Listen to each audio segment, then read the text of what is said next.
ఒడిశాలోని ఓ అక్రమ అధికారి ఇంట్లో నోట్ల కట్టలు బయటపడ్డాయి. తాళం వేసిన ఇంట్లో 75 లక్షల నగదును విజిలెన్స్ అధికారులు గుర్తించారు.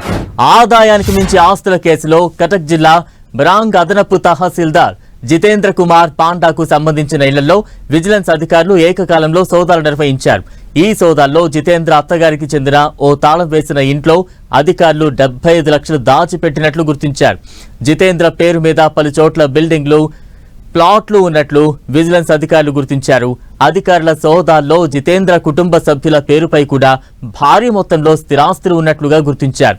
భువనేశ్వర్లోని 2-3 అంతస్తుల భవనాలు, ఖుర్దాలోని సనపల్లా దగ్గర 2 అంతస్తుల భవనం, భువనేశ్వర్లోని ఉత్తర దగ్గర డబుల్ బెడ్రూమ్ ఫ్లాట్ ఉన్నట్లు గుర్తించారు.